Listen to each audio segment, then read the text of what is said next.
వీళ్ళంట ఉగ్రవాదులంట. ఏ రకమైన ఉగ్రవాదులు? అక్కడ కూర్చున్న రైతుల్లో 12 మంది రైతుల కొడుకులు గత 3 నెలల్లో బోర్డర్లో ప్రాణాలు అర్పించిన సైనికుల తండ్రులు ఉన్నారు, 70 ఏళ్ళు 80 ఏళ్ళోళ్ళు. ఒక రైతు అక్కడ ధర్నాలో ఉన్నప్పుడు కొడుకు కాశ్మీర్లో చనిపోయిండు. మొత్తం మీరు గనక చూస్తే పంజాబ్లో 2 కుటుంబాలకు ఒక్కళ్ళన్నా ఆర్మీలో ఉంటారు. ఈ నీతులు చెప్పే అమిత్ షా కొడుకు బ్యాంకు స్కాములు చేయటం తప్ప ఆర్మీలో ఉన్నాడా, పోలీసులో ఉన్నాడా ఏదన్నా సేవల్లో? లేదు కదా. వీళ్ళ కొడుకులు ఎవరూ లేరు, వీళ్ళెవరూ లేరు బోర్డర్లో, వీళ్ళెవరూ తన్నులు తినరు. అక్కడ తన్నులు తింటుంది, అక్కడ పోలీసులు. మనం చూసాం రైతులు నిజంగా ఉగ్రవాదులైతే వాళ్ళని కొట్టిన పోలీసులకి పిలిచి భోజనాలు పెడుతున్నారు, మంచినీళ్ళు ఇస్తున్నారు. ఎందుకని? వాళ్ళకి చాలా స్పష్టంగా తెలిసి యూనిఫామ్లో ఉన్న వాళ్ళు కూడా మా కొడుకులే, వీళ్ళకు కూడా తిండి పెట్టుకోవాల్సిన బాధ్యత రైతులుగా మా మీద ఉంది అని. ఆ చిత్రం కూడా మీ కళ్ళకి కనపట్టలేదు. పాలకుండ లాంటి రైతు ఉద్యమంలో నువ్వు ఎందుకు విషపు చుక్కలు వేస్తున్నావు? ఎందుకు ఎవరిని బదనాం చేస్తావు? ఈ దేశంలో రైతుని బదనాం చేయడం అంటే ఈ దేశపు మట్టిని బదనాం చేయడం. ఆ విషయం నీకు అర్థమైతలేదు. ఆ తర్వాత ఇప్పుడేం కొత్త కథ మొదలు పెట్టినావు? రైతు సంఘాలు ఆందోళన వాపసు తీసుకున్నారు. రైతు సంఘాలు ప్రభుత్వానికి మద్దతు ప్రకటిస్తున్నాడు. ఎవడైతే ఇంతవరకు వాడి పతా లేదో, ఇంతవరకు వాడి అడ్రస్ లేదో, ఒక రైతు సంఘం రిజిస్టర్ కాలేదో, మొన్నటికి మొన్న బీజేపీ వాళ్ళు 400 పైగా రైతు సంఘాలని దేశవ్యాప్తంగా కొత్తగా రిజిస్ట్రేషన్ చేశారట. అంటే ఈ కొత్తగా రిజిస్టర్ చేసిన సంఘాలనే, అంటే ఎవడైతే వాళ్ళ సభ్యుడిగా ఉంటాడో వాళ్ళందరితో తలొక సంఘం రిజిస్టర్ చేసి మాకు ఉన్న ఇన్ని 100 సంఘాలు మేము వాపసు తీసుకుంటున్నాం అని చెప్పించడానికే ఈ డ్రామా. నిన్నెవడో పోయి మేము వాపసు తీసుకున్నాం. అరే గడ్డి తినేవాడు ప్రతి ఉద్యమంలో ఉంటాడు. ఉద్యమం మీద జనం మీద ఆధారపడి బతకాలనుకునేవాడు ప్రతి చోట ఉంటాడు.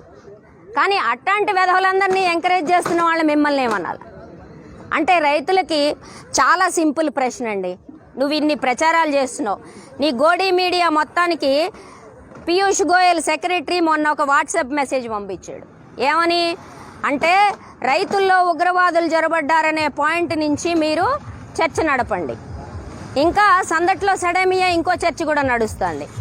మీరు చూశారు, ఆమె ఉంది కదా, ఆమె వాళ్ళ ప్రచార కార్యదర్శి, ఒక సినిమా యాక్టర్. ఆమె పేరు చూడడం ప్రచారం కాబట్టి మాట్లాడట్లేదు నేను. ఆమె ఇదిగో ఈమె 100 రూపాయలకి లభించే మనిషి 100 రూపాయల కూలికి వస్తున్నారు రైతులు అని చెప్పి హర్మీందర్ కౌర్ అనే ముసలావిడ మీద ఆవిడ ట్వీట్ పెట్టింది. దానికి ఆమె జవాబు చెప్పింది, నాకు నా భర్తకి 13 ఎకరాలు ఉంది. వంగిపోయింది ముసలామ. నాకు నా భర్తకి 13 ఎకరాలు ఉంది, నేను వ్యవసాయం చేస్తున్నా, నువ్వు నా దగ్గరకు వస్తే నీకు 700 ఇస్తా, ఎందుకంటే పంజాబ్లో కూలీ ఎక్కువ, నేను 700 రూపాయలు నీకు రోజు కూలీ ఇస్తా, 100 రూపాయలకి నువ్వు నన్ను పిలిచేదేందంది. అయినా సిగ్గురాలే వీళ్ళకి. ఒకటి కాకపోతే ఒకటి ప్రచారానికి దిగబడతా ఉన్నారు. కొంచెం అన్నా సిగ్గు తెచ్చుకోండి అబ్బా. ఈ దేశంలో ఎంతమందిని బదనాం చేస్తారు? ప్రతిసారి ఇదే పాటన, కొత్త పాట ఏమన్నా వెతుక్కోవచ్చుగా. ఉగ్రవాదులు, తీవ్రవాదులు, అర్బన్ నక్సలైట్లు, పని పాటు లేనోళ్ళు, టుకడే గ్యాంగు.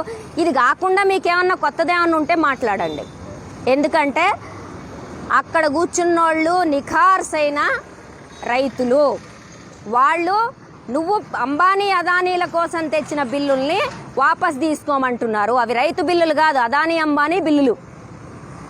నీకు అదానీ అంబానీ అనగానే ఎంత ఉలికొచ్చిందంటే మీరు గమనిస్తే, జియోని అదానీ అంబానీల్ని వీటిని మీరు బాయ్కాట్ చేయండి అనే రైతు సంఘాలు పిలిపివ్వగానే ఒక్కటంటే ఒకటి గోధీ మీడియా, ఈ ఒడిలోకి ఎక్కిన గారాబప్ మీడియా ఒక్కటంటే ఒకటి అదానీ అంబానీలు పేరు తీయలేదు.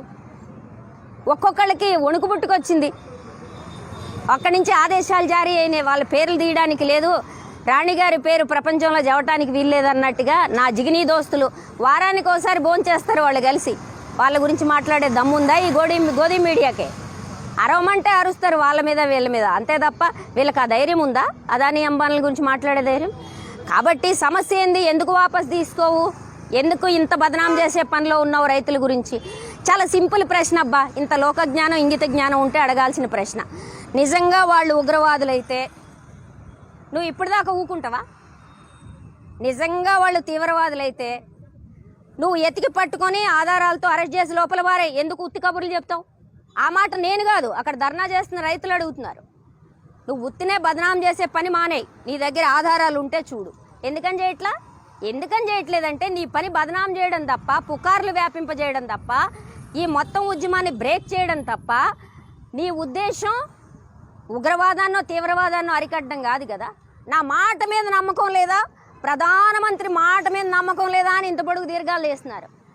ఏ మాట మీద నమ్మాలి? బ్లాక్ మనీ వస్తుంది 15 లక్షలు అందరి ఖాతాల్లోకి అన్నావు. 6 ఏళ్లకి ఇంకా అందరూ వెయిటింగ్లోనే ఉన్నారు. నల్ల డబ్బు వచ్చేస్తుంది, తీయండి మీరు అందరూ క్యూల్లో నిలబడండి అంటే 150 మంది చచ్చిపోయారు. సచ్చినోళ్ళు చచ్చారు తప్ప ఇంతవరకు నల్ల డబ్బు వచ్చింది లేదు, ఉగ్రవాదం ఆగింది లేదు. పైగా నువ్వు కాశ్మీర్ బోర్డర్లతో సహా ప్రతి చోట చొరబాటుదారులు ఎక్కువయ్యారు. ఏ మాట నమ్మాలి? ఇది జిఎస్టీ అన్నావు, నిండా ముంచినవు. ఒక్కటంటే ఒక్కటి పనికొచ్చే పని, నమ్మకమైన పని, ఒక్క మాట అన్నా వాగ్దానం నెరవేర్చుకున్న కథ ఉందా? ఎప్పుడన్నా సీరియస్గా ఎవరన్నా తిరగబడంగానే వచ్చేసి జనం ముందు ఏడుపులాడటం, లేకపోతే గుజరాత్ వెళ్ళి అక్కడి నుంచి స్వాంతన పొంది అమ్మ అంతా మంచి జరుగుతుందని ముఖం అద్దంలో చూసుకొని ఐ లవ్ మై సెల్ఫ్ అనుకొని తిరిగి రావడం తప్ప ఏమన్నా ఉందా?